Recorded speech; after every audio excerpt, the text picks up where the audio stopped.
நம்முடைய பார்வையில் பாவியாக தெரிபவர்கள் இறைவனுடைய பார்வையில் யார் என்று நமக்கு தெரியாது. என் அடியார், என் தோழனை, என்னுடைய சகோதரியே, நீ ஒரு பாதையிலிருந்து மீண்டு நற்பாதையில் அமைத்ததற்கு பிறகு ஒருபோதும் இந்த மனிதர்களை குறித்து கவலை அடையாதீர்கள். இறைவன் உன்னை பார்க்கக்கூடிய பார்வை சுத்தமான பார்வையாக மாறியதற்கு பிறகு உலகமே உன்னை தவறான பார்வையில் பார்த்தாலும் அதை குறித்து கவலை அடையாமல் நல்ல பாதையில் உங்களுடைய சிந்தனைகளை வைத்துக்கொண்டு தவறிலிருந்து பெற்ற பாடத்தை பெற்றுக்கொண்டு சிறந்த மனிதர்களுடைய பாதையில் உங்களை ஆக்கிக்கொண்டு உங்களுடைய மரணம் வரை அதில் தொடர்ச்சியாக இருந்து கொண்டே இருங்கள். ஒருபோதும் கடந்த காலத்துடைய பாவங்கள் உங்களை கவலையடைய செய்ய வேண்டாம். அதற்கு அவசியமில்லை.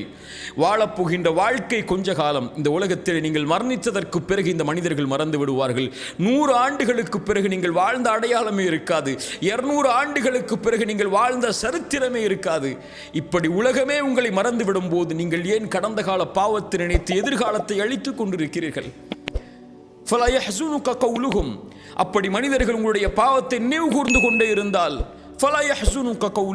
அவர்களுடைய வார்த்தை உங்களை கவலையடைய செய்ய வேண்டாம். இறைவன் அறிந்தவன் மறைப்பதையும் வெளிப்படுத்துவதையும். தவறு செய்பவர்கள் தான் மனிதர்கள். அதிலிருந்து தங்களை மீட்டெடுத்து சரியான பாதையில் அமைத்துக் கொண்டவர்கள் கண்ணியமானவர்கள். அவர்கள் ஒருபோதும் கடந்த கால பாவத்தை நினைத்து கவலையடைய வேண்டிய அவசியமில்லை, எண்ணமில்லை. இறைவனிடத்தில் மன்னிப்பை கேட்டதற்கு பிறகு இறைவன் நம்முடைய கவலைகளை நீக்குவான். லா தஹ்சன்.